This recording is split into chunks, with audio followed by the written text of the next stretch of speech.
Hi, Randy. Hi, Noah. Hi, Caroline. I think it's time for another story, and I've already picked out the right book.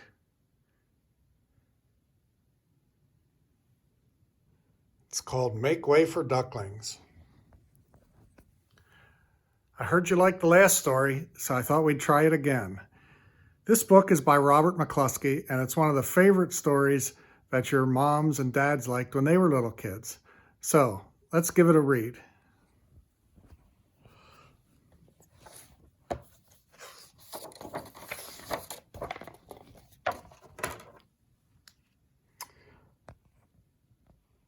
Mr. and Mrs. Mallard were looking for a place to live. But every time Mr. Mallard saw what looked like a nice place, Mrs. Mallard said it was no good. There were sure to be foxes in the woods or turtles in the water, and she was not going to raise a family where there might be foxes or turtles. So they flew on. When they got to Boston, they felt too tired to fly any further. There was a nice pond in the public garden with a little island on it. The very place to spend the night, quacked Mr. Mallard. So down they flapped. Next morning, they fished for their breakfast in the mud at the bottom of the pond, but they didn't find much. Just as they were getting ready to start on their way, a strange, enormous bird came by. It was pushing a boat full of people, and there was a man sitting on its back. "Good morning," quacked Mr. Mallard, being polite. The big bird was too proud to answer, but the people in the boat threw peanuts into the water, so the mallards followed them all round the pond and got another breakfast, better than the first. "I like this place," said Mrs. Mallard as they climbed out on the bank and waddled along. "Why don't we build a nest and raise our ducklings right in this pond? There are no foxes and no turtles, and the people feed us peanuts. What could be better?" "Good," said Mr. Mallard, delighted that at last Mrs. Mallard had found a place that suited her. But, "Look out," squawked Mrs. Mallard. "All of a dither, you'll get run over." And when she got her breath, she added, "This is no place for babies with all these horrid things rushing about. We'll have to look somewhere else." So they flew over Beacon Hill and round the State House, but there was no place there. They looked in Louisburg Square, but there was no water to swim in. Then they flew over the Charles River. "This is better," quacked Mr. Mallard. "That island looks like a quite nice place, nice and quiet, and it's only a little way from the public garden." "Yes," said Mrs. Mallard, remembering the peanuts. "That looks like just the right place to hatch ducklings." So they chose a cozy spot among the bushes near the water and settled down to build their nest. And only just in time, for now they were beginning to molt. All their old wing feathers started to drop out, and they would not be able to fly again until the new ones grew in. But of course they could swim, and one day they swam over to the park on the riverbank, and there they met a policeman called Michael. Michael fed them peanuts, and after that the mallards called on Michael every day. After Mrs. Mallard had laid 8 eggs in the nest, she couldn't go to visit Michael anymore because she had to sit on the eggs to keep them warm. She moved off the nest only to get a drink of water or to have her lunch or to count the eggs and make sure they were all there. One day, the ducklings hatched out.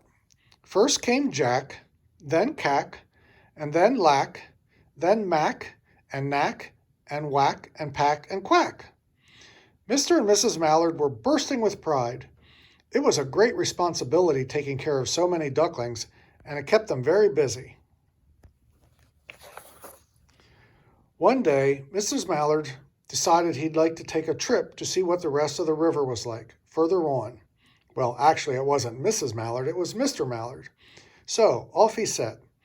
"I'll meet you in a week in the public gardens," he quacked over his shoulder. "Take good care of the ducklings."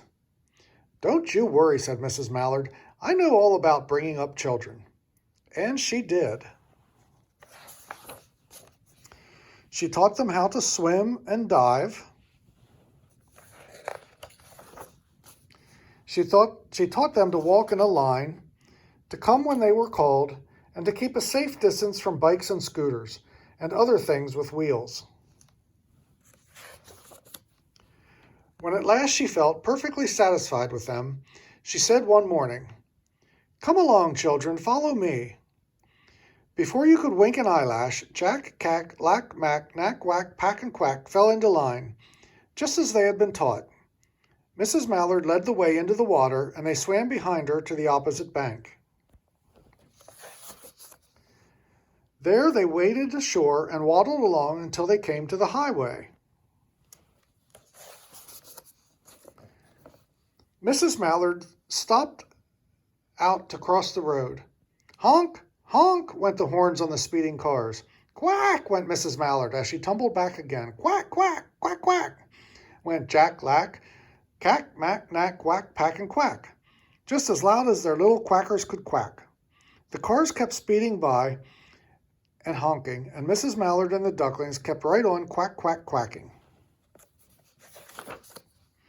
They made such a noise that Michael came running, waving his arms and blowing his whistle. He planted himself in the center of the road, raised one hand to stop the traffic, and then beckoned with the other, the way policemen do, for Mrs. Mallard to cross over. As soon as Mrs. Mallard and the ducklings were safe on the other side and on their way down Mount Vernon Street, Michael rushed back to his police booth.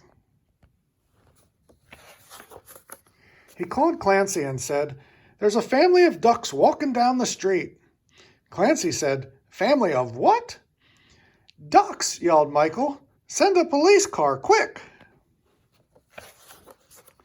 Meanwhile, Mrs. Mallard had reached the corner bookshop and turned into Charles Street, with Jack, Cack, Lack, Mack, Knack, Whack, Pack, and Quack all marching in line behind her. Everyone stared. An old lady from Beacon Hill said, "Isn't it amazing?" And the man who swept the street said, "Well now, ain't that nice?" And when Mrs. Mallard heard them, she was so proud she tipped her nose in the air and walked along with an extra swing in her waddle. When they came to the corner of Beacon Street, there was the police car with 4 policemen that Clancy had sent from headquarters. The policemen held back the traffic so Mrs. Mallard and the ducklings could march across the street. Right on into the public garden. Inside the gate, they all turned around to say thank you to the policeman.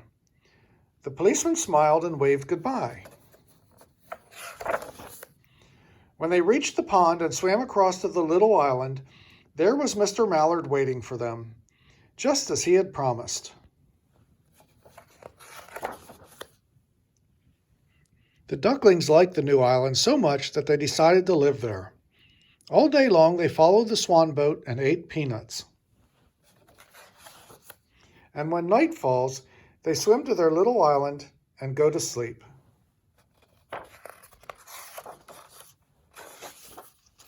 And that's the end of Make Way for Ducklings. So, I hope you guys like that story. And whenever I get time, I'll try to do some more for you. Okay? Love you. See you soon.